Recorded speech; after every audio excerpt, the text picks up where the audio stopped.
오늘 이 공동체 고백의 제일 뒷부분 우리가 함께 정리할 수 있는 그런 시간이 되기를 바랍니다. 그리하여 우리 모두 하나님을 기쁘시게 하는 성령 충만한 생명의 공동체가 됩시다.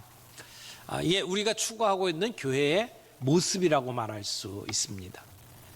종종 그런 말 하죠. 인생의 방황은 하나님을 만나면 끝이 나고 신앙생활의 방황은 좋은 교회 만나면 끝이 난다. 맞는 말이죠. 우리 인생에 목적이 없이 세상을 살다가 우리 하나님 만나면, 우리 주님 만나면 우리 인생은 그 방황 종지부를 찍습니다. 신앙생활의 방황을 경험하시는 분들이 이 교회 저 교회 다니다가 좋은 교회 만나면 거기 뿌리 내리고 그 방황 끝내죠. 그래서 그 좋은 교회를 찾는 것이 우리의 삶에 정말 중요한 일이다, 이렇게 이야기를 합니다. 그러면 좋은 교회는 어떤 교회일까요? 어떤 교회를 가리켜서 좋은 교회라고 이야기를 할까요? 우리가 교회를 생각할 때마다 늘 하는 말 중에 초대교회로 돌아가자, 이런 말들을 많이 하죠. 초대교회가 왜 좋은 교회라고 이야기를 합니까? 왜 초대교회로 돌아가야 된다고 이야기를 합니까? 초대교회는 성령의 강림, 오순절 사건과 함께 시작된 교회예요. 그렇게 탄생된 교회예요. 그래서 누가가 사도행전에 소개하는 초대교회의 모습은 성령 충만한 교회였습니다. 그래서 사도행전을 다른 말로 성령행전이라고 표현을 하기도 하죠. 그래서 이 성령 충만했던 그 교회의 모습을 생각하면서 초대교회로 돌아가자, 이런 이야기를 많이 합니다. 그래서 우리가 이렇게 공동체 고백을 할 때에 우리 교회가 성령 충만한 교회가 되었으면 좋겠다라고 하는 우리의 기원, 바람을 여기에 담아 넣은 거죠. 그러면 주님이 기뻐하시는 성령 충만한 생명의 공동체, 이런 그 고백 속에 담겨져 있는 의미가 무엇인지 오늘 같이 좀 살펴볼 수 있기를 바랍니다. 첫 번째, 하나님이 기뻐하시는 공동체. 어떻게 하면 하나님이 기뻐하실까요? 여러분, 좋은 부부관계라면 남편은 아내를 기쁘게 하려고 애를 씁니다. 아내는 남편을 기쁘게 하려고 애를 쓰죠. 그게 좋은 부부관계잖아요. 좋은 가족들을 보게 되면 자식들은 부모님을 기쁘시게 하려고 애를 씁니다. 또 부모들도 자식들을 기쁘게 하려고 애를 쓰죠.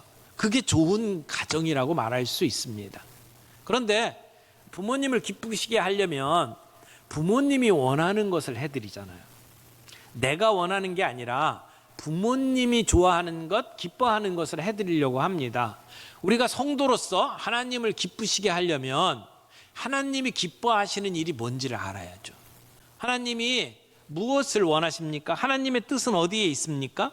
오늘 본문 말씀에도 보니까 15절부터 보겠습니다. 그런즉 너희가 어떻게 행할지를 자세히 주의하여 지혜 없는 자 같이 하지 말고 오직 지혜 있는 자 같이 하여 세월을 아끼라, 때가 악하니라. 17절 다 같이 읽겠습니다. 그러므로 어리석은 자가 되지 말고 오직 주의 뜻이 무엇인가 이해하라. 주의 뜻을 이해하래요.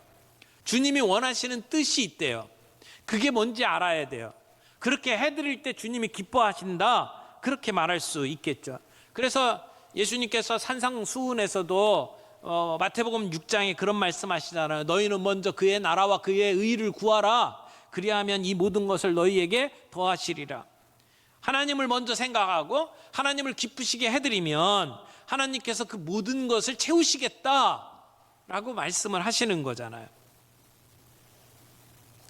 사도 바울도 로마서 12장 2절 말씀에 보면 이렇게 이야기합니다. 너희는 이 세대를 본받지 말고 오직 마음을 새롭게 함으로 변화를 받아, 다 같이, 하나님의 선하시고 기뻐하시고 온전하신 뜻이 무엇인지 분별하도록 하라. 하나님의 뜻을 분별하래요.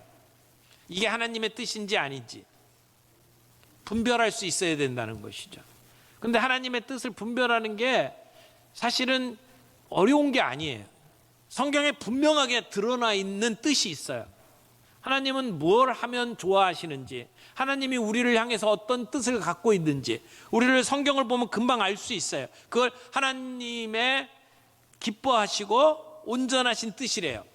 그 하나님의 뜻은 선한 것입니다. 그 선한 것, 하나님이 선하게 여기시는 것, 하나님이 기뻐하시는 것, 하나님이 가지고 있는 그 온전하신 뜻이 무엇인지를 분별하라고 해요.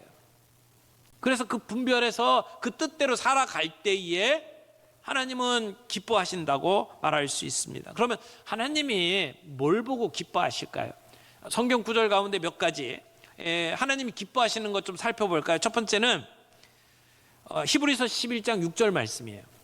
다 같이 읽겠습니다. 믿음이 없이는 하나님을 기쁘시게 하지 못하나니 하나님께 나아가는 자는 반드시 그가 계신 것과 또한 그가 자기를 찾는 자들에게 상 주시는 이심을 믿어야 할지니라. 아멘. 뭐가 필요하다고요? 믿음이 있어야 된다고요. 믿음이 있을 때 하나님 기뻐하신다고요. 그래서 그 믿음은 어떤 믿음이에요? 하나님이 계시다는 것. 신이 없다. 그런 사람은 자기 생각대로 살아요.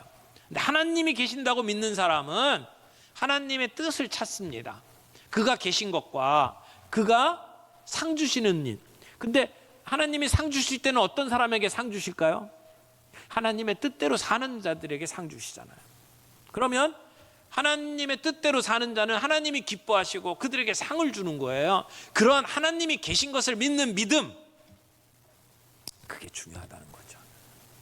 그 믿음이 있을 때 하나님이 기뻐하신대요. 여러분, 아무리 우리가 교회 안에서 뭐 남들이 존경하는 그런 직분을 가지고 있다 할지라도 믿음이 없으면 하나님을 기쁘시게 할 수가 없어요. 우리가 이 세상을 살 때에 아무리 착하게 산다고 이야기하더라도 그 안에 믿음이 없으면 하나님을 기쁘시게 할 수가 없어요. 우리가 그 하나님이 계심을 믿고 그 하나님이 원하시는 대로 살아갈 수 있는 그런 성도가 되기를 바랍니다. 그런데 또 하나님이 기뻐하시는 게 뭘까요? 하나님은 죄인이 회개하고 주님께 돌아오는 것을 너무너무 기뻐하셔요. 누가복음 15장에 보면 비유가 세 가지가 나오죠. 하나는 100분의 1, 양 100마리가 있는데 그 중에 하나를 잃어버렸다가 찾죠.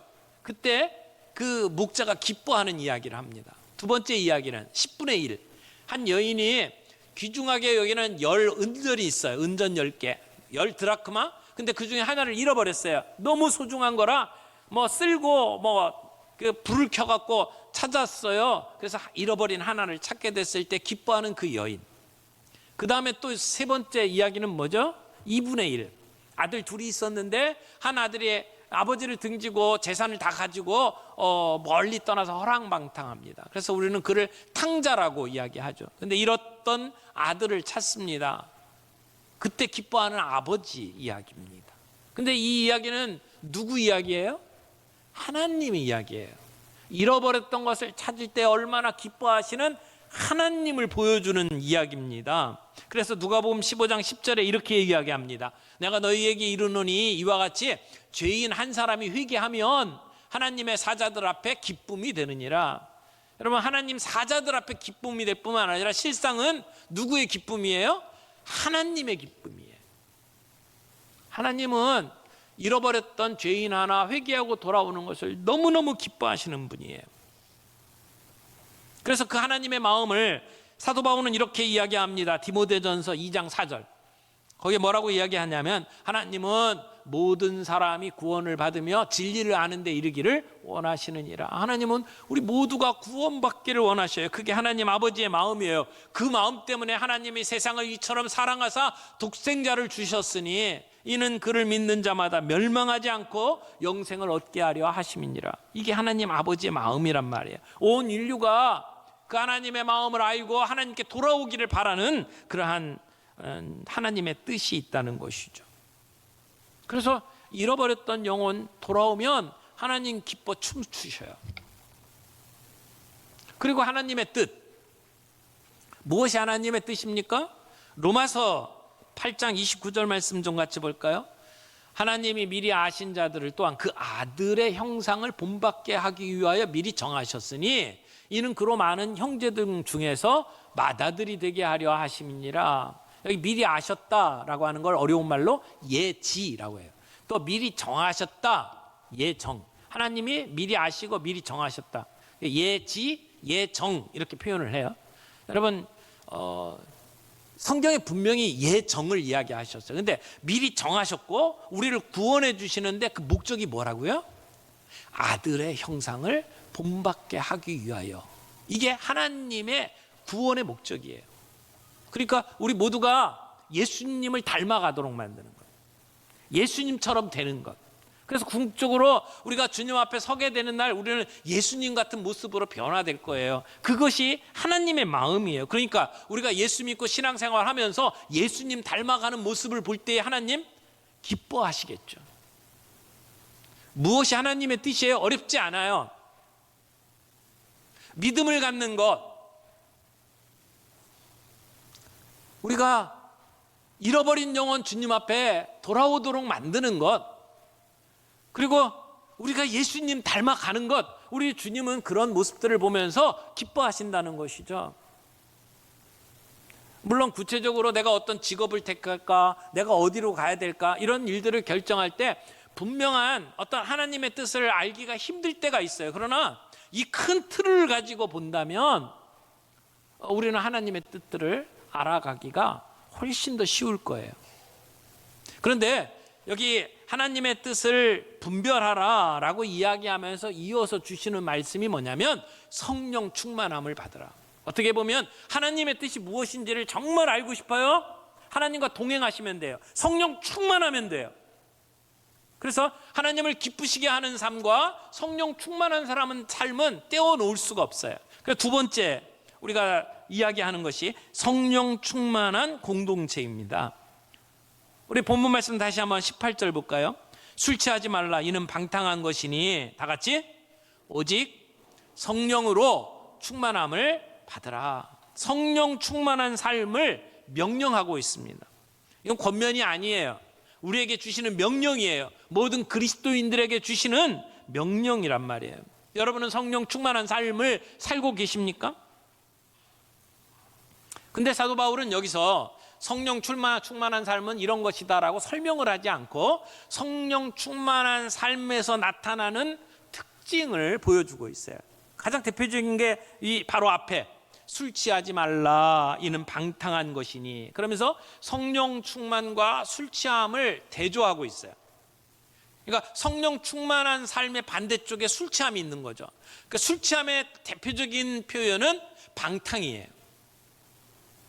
사도 바울은 로마서에서도 이 어두움의 삶과 그리고 빛의 삶을 구분했어요. 낮의 삶과 밤의 삶을 비교하고 있죠. 그래서 로마서 13장 12절 13절 말씀을 보면 이렇게 얘기합니다. 밤이 깊고 낮이 가까웠으니 그러므로 우리가 어둠의 일은 벗고 빛의 갑옷을 입자. 낮에와 같이 단정히 행하고, 이건 낮에는 단정해야 된다는 거죠. 밤에는 어때요?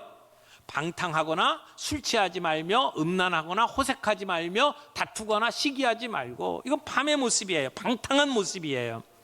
그러니까 술 취함은 어두움의 모습이고, 그리고 분별하고, 그리고 단정히 행하는 것은 낮의 모습입니다. 그런데 술 취하면 어떻게 되죠? 술이 점점 내 속에 들어오면 내 생각과 내 판단으로 살지 않고 술의 기운으로 살게 되죠. 우리가 슬픔을 이기지 못하면 그 슬픔을 이기기 위해서 알코올에 의존합니다. 요즘에는 마약에 의존하죠. 내가 할 수 있는 거 다 해봤는데 내 마음속에 만족이 없다, 그러면 만족을 얻기 위해서 마약에 의지합니다. 그러니까 술, 마약 이런 것들은 결국은 다른 것에 의지하는 삶을 이야기해요. 술이 내 안에 들어오면 술이 나를 지배하기 시작을 해요. 여러분, 성령의 충만함을 받으라 라고 했는데, 성령으로 충만함을 받으면 누구의 지배를 받는 거예요? 성령의 지배를 받는 거예요. 그런 면에 있어서 술 취하지 말라라고 하는 얘기는 다른 힘을 빌려서 우리의 인생의 문제를 해결하려고 하지 말아라, 그런 얘기예요. 우리나라는 유독 술 권하는 사회라고 이야기를 합니다. 술에 관대해요. 술 마시고 어떤 일들이 일어나면 그 사람이 제정신으로 한 게 아니고 술 마셔서 그런 거니까 봐주자, 이런 분위기가 밑바닥에 깔려 있어요. 술 마시고 운전해서 사고를 내면 그건 사고가 아니에요. 사실은 범죄예요. 그런데도 우리나라는 그걸 사고라고 생각해요. 그리고는 제정신으로 한 게 아니니까 봐주는 분위기를 갖고 있단 말이에요. 그리고 면허정지 받아도 얼마 있다 또 받아요. 여러분, 이 술에 관한 부분들은 모든 범죄의 원인을 제공하고 오늘 우리 사회를 망치는 원인이 된단 말이에요. 그런 술에 의지해서 살아가는 사람, 이건 방탕한 거다. 대신 어떻게 살아라? 성령 충만함을 받으라. 오늘 그렇게 우리에게 명령하십니다. 중요한 건 뭐예요? 누가 내 삶을 지배하느냐예요. 누가 내 삶을 지배하느냐? 성령님께서 내 삶을 지배하느냐? 아니면 그 다른 어떤 것들이 내 삶을 지배하도록 내어주는지 우리는 살펴봐야 합니다. 술만이 아니에요. 내가 의지하고 살아가는 그 어떤 것도 결국은 우리의 삶을 망가뜨립니다. 그것이 사람일 수도 있고, 그것이 돈일 수도 있고, 그것이 명예일 수도 있고, 그것이 물질일 수도 있어요. 그 어떤 것이라도 내가 거기에 의존해서 살게 되면 우리의 삶은 망가지게 되어 있습니다. 그러나 성령님이 나를 지배하기 시작하면 우리는 건강한 삶을 살 수 있어요. 우리는 복된 삶을 살 수 있어요. 그래서 우리 성도들에게 주시는 명령입니다. 성령으로 충만함을 받으라. 그런데 이 성령 충만에 대해서 잘 정리가 안 돼가지고 오해하시는 분들이 너무 많아요. 그래서 이 성령 충만이 뭘 의미하는지 오늘 조금 더 자세하게 함께 좀 나누고 싶습니다. 많은 사람들이 오해하는 것 중에 하나가 성령 세례와 성령 충만이에요. 그래서 성령 세례를 강조하시는 분들이 종종 성령 세례를 받고 능력을 덧입음을 받아야 된다, 그래서 능력 받아야 된다고 강조하시는 분들이 있거든요. 근데 성령 세례의 의미를 조금 오늘 우리가 정리하고, 그리고 성령 충만의 의미를 간단하게 우리가 좀 살펴보려고 합니다. 성령 세례라고 하는 그 표현이 성경에 기록되어 있는 부분은 한 7군데 정도 돼요. 근데 그 부분 중에 대부분은 세례 요한과 연결시켜서 나타나는 본문이에요. 그래서 세례 요한이 나는 물로 세례를 주는데 성령으로 세례 줄 분이 오신다, 그러면서 예수님을 소개하는 본문이 있죠. 그 중에 대표적인 것이 마태복음 3장 11절이에요. 여러분, 마태복음 3장 11절 본문 좀 보겠습니다. 여기 보면 나는 너희로 회개하기 위하여 물로 세례를 베풀거니와 내 뒤에 오시는 이는 나보다 능력이 많으시니 나는 그의 신을 들기도 감당하지 못하겠노라. 다 같이, 그는 성령과 불로 너희에게 세례를 베푸실 것이요. 그래서 예수님을 소개하는데 성령과 불로 세례를 베푼대요. 그래서 이 본문을 해석하는데 좀 입장이 다른 분들이 있어요. 성령과 불을 같이 보는 분이 있고 다르게 보는 분이 있어요. 그러니까 성령과 불로 세례를 받는다라고 하는 것은 이제 같은 것으로 보는 분들은 이제 오순절날 성령이 임하실 때 불의 혀같이 임하시고 그러면서 우리를 깨끗게 하시는 그런 역사를 이렇게 함께 담아가지고 성령과 불 같은 의미로 보는 분들이 있고, 어떤 분들은 성령으로 세례를 받는다라고 하는 것은 우리를 구원시키시는 하나님의 중생의 역사로 보고, 뒤에 불로 세례를 베푸는 것은 나중에 불로 심판하시는 것을 의미한다, 이렇게 해석을 하는 분들도 있어요. 어쨌든 마태복음, 마가복음, 누가복음, 요한복음, 이 사복음서에 이 얘기는 다 같이 나옵니다. 그런데 어떤 부분은 성령과 불로 세례를 베푼다고 그러고, 어떤 부분은 불 빼고 성령으로 세례를 베푸시는 분이다, 이렇게 소개를 합니다. 그런데 예수님이 세례를 베푸신다라고 얘기를 했는데 예수님의 공생애 기간에 예수님이 세례를 베풀었나요? 모르시겠어요? 성경에 예수님 세례를 줬다라고 하는 부분이 있나요? 성경에 보면 예수님이 준 게 아니고 제자들이 줬다라고 설명한 부분이 있어요. 그것을 보면 예수님이 직접 세례를 주시지 않았던 것으로 보입니다. 그러니까 예수님은 공생의 기간에 직접 물 세례는 베풀지를 않으셨어요. 그런데 세례 요한이 예언했던 불로 성령으로 세례를 주실 것이다 라고 했던 그 예수님에 대한 예언은 언제 이루어집니까? 나중에 예수님 십자가에 못 박혀 죽으시고 부활하시고 승천하신 뒤에 오순절날 임하시죠. 오순절날 예수님이 약속하신 성령이 이 땅에 임하십니다. 그래서 우리는 그날이 성령 강림 이렇게 얘기를 하죠. 오순절 성령 강림.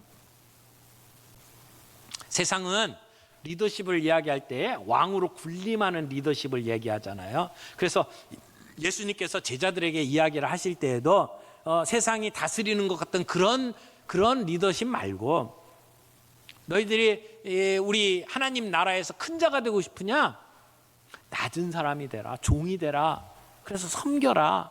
그게 하나님 나라에서 큰 자다라고 얘기를 하잖아요. 그래서 우리 교회는 세상의 조직이 움직이는 원리에 따라서 움직이는 것이 아니라 하나님 나라의 대한 공동체다 이렇게 말할 수 있어요. 대조 공동체, 다르단 말이에요. 그런 공동체다. 그래서 우리 교회 안에서 이루어지고 있는 움직임의 원리는 예수 중심, 예수님 따라서.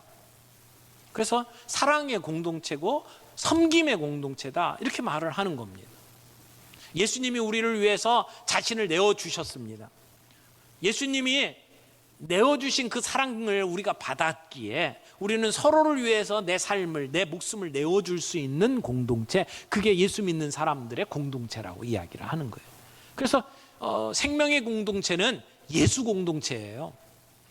생명의 공동체는 섬김의 공동체입니다. 우리가 교회 안에서 이렇게 한자리에 모여서 예배를 드립니다마는 예배 드리는 이 자리만으로는 진정한 예수 공동체를 경험할 수가 없어요. 우리가 옆에 있는 분들하고 뭐 사랑합니다, 축복합니다 이야기를 하지만 그분이 어떤 삶을 사는지, 어떤 아픔이 있는지 아무도 모르잖아요. 우리는 예수를 믿는 순간 하나님의 가족으로 태어납니다. 가족이라면 내 옆에 있는 분이 어떤 아픔을 가지고 있는지, 어떤 고통을 겪고 있는지, 어떤 삶의 소망을 갖고 있는지 모르나요? 그렇지 않잖아요. 그런데 이 많은 사람들이 서로를 그렇게 알 수는 없어요. 그래서 교회 안에 그런 사랑을 경험하고 그리고 서로 그렇게 돌보면서 위로할 수 있는 작은 모임을 만들어 가는 거죠. 그래서 우리 교회가 순모임이라고 하는 공동체를 움직입니다. 올해부터는 저희가 또래 모임도 만들었어요. 이런 작은 모임들을 만드는 이유가 뭘까요? 생명의 공동체를 경험하도록 하기 위해서. 그래서 일주일에 한 번 예배 드리는 것으로 만족하지 마세요. 그건 우리 주님이 디자인해 놓은 우리 교회의 한 작은 부분만 경험하는 거예요. 그게 다가 아니란 말이에요. 풍성한 공동체의 생명의 공동체를 경험하려면 여러분 순모임에 참여하시기를 바랍니다. 삶을 나눌 수 있기를 바랍니다. 슬픔 당한 사람 함께 위로하고, 기쁜 일이 있을 때 그걸 내 기쁨, 내가 당하는 기쁨처럼 기뻐하고 축하해 줄 수 있는 그런 관계를 경험해야만 합니다. 그게 진짜 생명의 공동체라고 이야기를 하는 거죠. 하나님의 가족으로서 누리는 생명의 공동체. 저는 우리 교회가 그러한 관계 속에 하나님의 능력을 경험하고, 또 우리가 서로 격려하고 서로가 서로 자극해서 예수님 닮아가는, 그래서 예수처럼 살아가는 것을 우리가 경험하는 성령 충만한 교회, 그래서 하나님 기뻐하시는 교회가 되기를 바랍니다. 고백할 수 있을 때 고백하기를 바랍니다. 용서할 수 있을 때 용서할 수 있기를 바라요. 시간이 많지 않아요. 그렇게 생각처럼 우리에게 긴 시간이 주어지지 않았단 말이에요. 저는 우리가 생명의 공동체로 부름받았어요. 가족이에요. 그렇다면 우리 간에 앙금들 있어요? 푸세요. 그것 갖고 끝까지 그냥 천국 가지고 갈 거예요? 아니잖아요. 우리 안에 좀 마음속에 멀어졌던 부분들이 있다면 내어놓고 서로 용서하고 끌어안을 수 있기를 바라요. 이번에 웰컴 투 그라치아가 그런 계기가 될 수 있기를 바라요. 우리 주님 안에서 그런 생명의 공동체로 회복되는 그런 은혜가 있기를 바라고, 성령님께서 우리에게 권능 주시면 우리의 생각, 우리의 상식 뛰어넘어서 역사하시는 그런 일들이 벌어지면 아멘으로 받아들이고 그 주님의 뜻에 따라서 쓰임받는 우리 공동체가 되기를 바라고, 예수님처럼 되고 예수님처럼 살아가는 그런 성령 충만을 경험하면서 성숙해가는 우리 성도들이 되기를 바랍니다. 그때 우리 교회의 모습을 보며 우리 주님 기뻐하실 거라고 믿습니다.